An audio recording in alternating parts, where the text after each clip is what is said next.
Chris. And we got for you the Solo Beats Squared. Yes, or two, whatever you want to call them. Oh, yeah, it's squared too. I think it looks squared. It definitely does kind look of squared if you took some basic math in high school. Anyway, so this is an upgraded version. It's slightly bigger than its previous model. The ear cups are a little bit bigger, but the headband, you know, all that stuff seems relatively the same size. Ear cups slightly bigger. Obviously, it's got the design to go hand in hand with its big brother of the studio that recently got remodeled as well.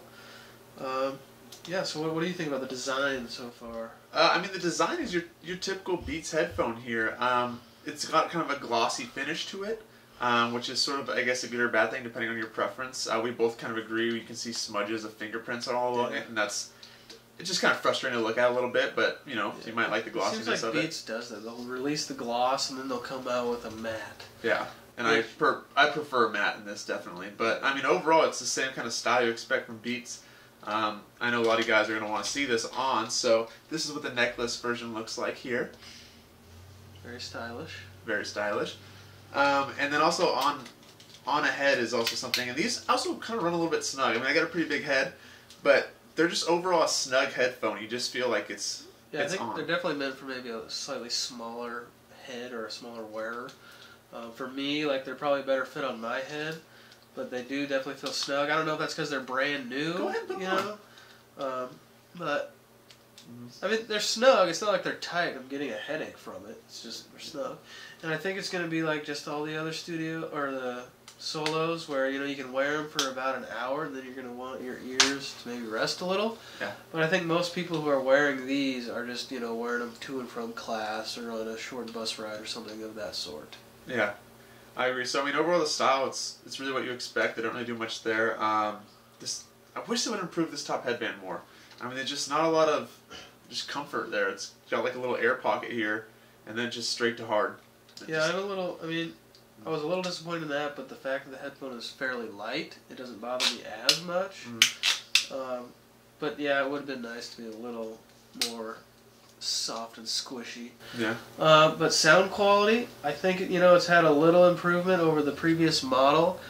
For me, it's nothing hugely noticeable just because I don't really ever listen to my headphones at really high volumes.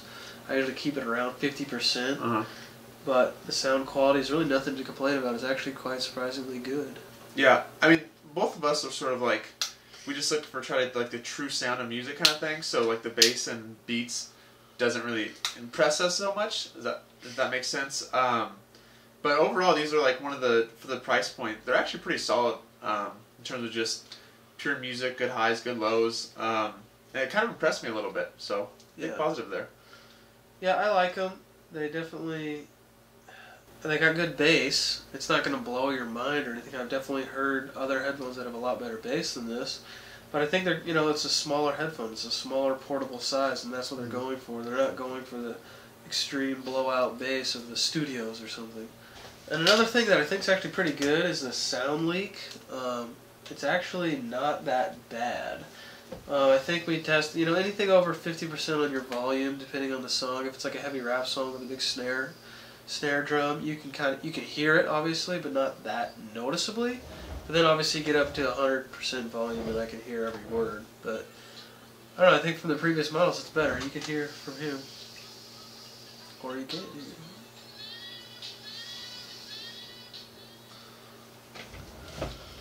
So there's the quick preview of it. I don't even know if you guys would be able to hear it. It's really not that bad. It's a lot more impressive. I know some of the other headphones are a lot worse, the sound leak. So maybe because the bigger ear cups make it have more sound isolation. Yeah. I don't know if it comes down to my conclusion. I'm on the fence because, you know, I kind of like to be a bargain shopper, and it seems I would go maybe with the model that's just before this because it's got the matte finish that I like. And the sound quality is pretty much identical, and it's a little smaller actually, which that's why I want these. If I'm getting these headphones, I want them small to put in my bag. And with the slightly bigger ear cups, it makes it a little less convenient for that. Yeah. I mean, I kind of agree without going off to another brand that's, say, cheaper, say the Audio-Technicas, wherever they are, that are cheaper in this, but would stay on the same brand if you're stuck to Beats and you really want some solos. It's tough. It's a tough sell for me to go with these over the previous version, just because I mean, again, it's only $30, but that's only going to decrease in the future a little bit. So, yeah. I mean, for me, good headphones. If you like the glossy finish and you're looking for bigger ear cuffs, that's the only reason for me to ever buy. But for me, it's just it's a no buy. Yeah, same with me. I mean, honestly, I'd probably wait a few months until they come out with the matte finish, at least. Because if you're spending $200 on headphones, get exactly what you want.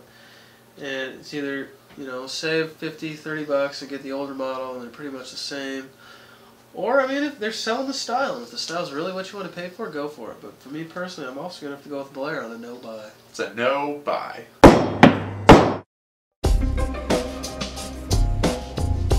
Like I said, the quality of the box, the quality of the packaging, and the quality of the wall charger. Beats Pill XL. We have reviewed the little brother of this, just the standard Beats Pill, but we found